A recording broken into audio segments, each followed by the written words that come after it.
Good morning to all. मैं Garima Gautam, assistant professor government law college Kota.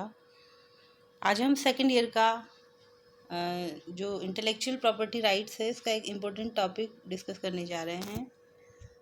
इसका नाम है इन्फ्रिंजिंग कॉपी। मैंने पहले भी आपको बताया है कॉपीराइट एक्ट में ये पार्ट आता है। इन्फ्रिंजिंग कॉपी से मतलब है कि कॉपीराइट का जो स्वामी होता है वो स्वामी के राइट्स को कोई अगर अदर पर्सन इन्फ्रिंज करता है तो वो जो कृति होती है या जो कॉपी होती है उसे अतिलंघनकारी कृति या इन्फ्रिंजिंग कॉपी कहते हैं। तो हम एग्ज़ाम के पर्सपेक्टिव से ये क्वेश्चन इम्पोर्टेंट है, तो हम इसको डिस्कस कर लेते हैं। प्रतिलिप्याधिकार कानून के अंतर्गत रचयिता के प्रतिलिप्याधिकार को विधिक मान्यता एवं संरक्षण देने के उद्देश्य से उसकी कृति को संरक्षण दिया जाता है। यानी कि कॉपीराइट एक्ट में जो ऑथर होता है तो उसके राइट्स को लीगल मान्यता दी जाती है विधि की तरफ से और उसको प्रोटेक्शन दिया जाता है लीगली, जिसके फलस्वरूप प्रतिलिप्याधिकार के स्वामी को उस कृति को भौतिक आकार में पुनरुत्पादित करने, कृति को इलेक्ट्रॉनिक माध्यमों में संचित करने, कृति को प्रकाशित करने, जनता में कृति को प्रस्तुत करने एवं प्रदर्शित करने एवं इसके भाषांतरों एवं अनुकूलनों के बारे में अनन्य अधिकार प्रदान किए गए हैं। जब किसी कृति पर किसी का कॉपीराइट होता है तो उसके जो रचयिता होता है या उसका जो स्वामी होता है उसको कई सारे राइट्स उस पर दिए जाते हैं, जैसे कि उस कृति को बनाने का, उसको इलेक्ट्रॉनिक माध्यम में या उसको प्रिंट आउट उसका निकालने या उसकी फ्लॉपी वगैरह बनाने, जनता को उनको प्रस्तुत करने, प्रदर्शित करने या उसको किसी अदर लैंग्वेज में ट्रांसलेट करने या उस जो कृति है उसको किसी को रेंट पर देने, अपने खुद के पास उसके अधिकार रखने, ये सारे जो एब्सोल्यूट राइट होते हैं वो कॉपीराइट एक्ट के द्वारा उसके स्वामी, उसके रचयिता को दिए जाते हैं।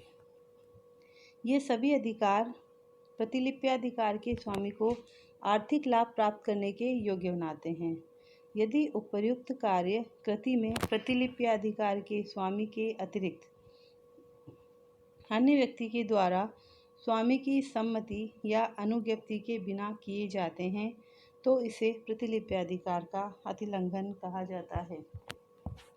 अगर ऊपर जो हमने काम बताए हैं स्वामी के, ये सारे काम उसके स्वामी के अलावा कोई और व्यक्ति करता है और जो स्वामी है उसकी कंसेंट के बिना करता है, तो इसी को ही कॉपीराइट इन्फ्रिंजमेंट प्रतिलिप्याधिकार का अतिलंघन कहा जाता है। प्रतिलिप्याधिकार का एक विनिर्दिष्ट अवधि के लिए प्रदान किया जाता है। हम सभी जानते हैं कि जो कॉपीराइट होता है वो एक पर्टिकुलर टाइम ड्यूरेशन के लिए दिया जाता है एक्ट के द्वारा। अतिलंघनकारी कृति का निर्धारण इस बात पर निर्भर होता है कि कृति में प्रतिलिप्याधिकार का अस्तित्व है अथवा नहीं। यदि कृति में प्रतिलिप्याधिकार समाप्त हो जाता है तो कृति सार्वजनिक अधिकार क्षेत्र पब्लिक डोमेन में चली जाती है।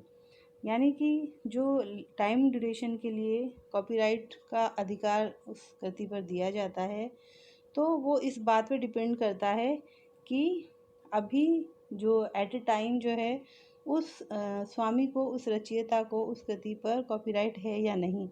यदि वो टाइम ड्यूरेशन ख़त्म हो गई है तो फिर रचयिता का जो कॉपीराइट का अधिकार होता है वो ख़त्म हो जाता है और कृति सार्वजनिक अधिकार यानी कि पब्लिक डोमेन में वो कृति चली जाती है और रचयिता के अतिरिक्त किसी भी अन्य व्यक्ति द्वारा उस कृति का पुनरुत्पादन, प्रकाशन, प्रस्तुतिकरण आदि अतिलंघन नहीं माना जाता।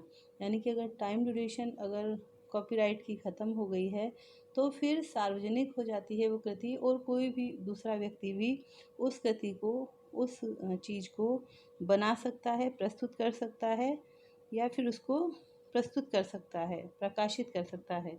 यानी कि रचयिता का एब्सोल्यूट राइट फिर उस पर से ख़त्म हो जाता है। इन्फ्रिंजिंग कॉपी अतिलंघनकारी कृति किसे कहते हैं? कॉपीराइट एक्ट की सेक्शन 2 क्लोज 5 के अनुसार अतिलंघनकारी कृति से अभिप्रेत है: पहला, किसी साहित्यिक, नाट्य, संगीतात्मक या कलात्मक कृति के संबंध में उसका पुनरुत्पादन जो चलचित्र, फिल्म के रूप में नहीं है। किसी चलचित्र, फिल्म के संबंध में उस फिल्म की ऐसी प्रति जो किसी भी माध्यम से, किसी संचार माध्यम द्वारा तैयार की जाती है। किसी ध्वन्यांकन के संबंध में उसी ध्वन्यांकन को समाविष्ट करने वाला ऐसा कोई अन्य ध्वन्यांकन जो किसी भी माध्यम में तैयार किया जाता है। किसी प्रोग्राम या प्रस्तुतिकरण के संबंध में जिसमें इस अधिनियम के उपबंधों के अधीन कोई प्रसारण, पुनरुत्पादन अधिकार या प्रस्तुतकर्ता का अधिकार अस्तित्व में है, ऐसे प्रोग्राम या प्रस्तुतिकरण या ध्वन्यांकन अथवा चलचित्र, फिल्म।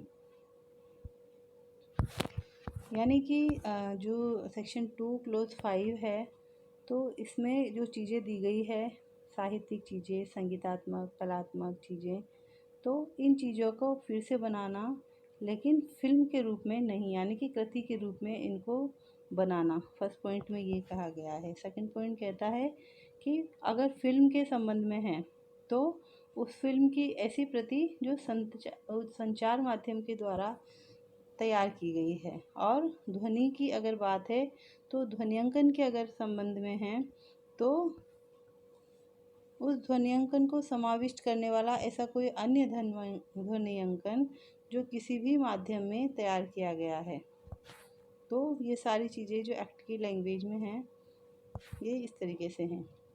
यदि ऐसा पुनरुत्पादन, प्रति या ध्वन्यांकन इस अधिनियम के उपबंधों के उल्लंघन में तैयार किया जाता है, आयात किया जाता है, तो फिर इस चीज़ को भी उस कॉपीराइट एक्ट का उल्लंघन माना जाएगा। यानी किसी और की ध्वनि को, किसी और के चलचित्र को, फिल्म को, किसी और की संगीत को, साहित्य को, कला को उसे उसकी अनुमति के बिना, उस रचयिता के अनुमति के बिना बनाना, तैयार करना, इसी को ही अतिलंघनकारी कृति माना जाता है। Thanks to all.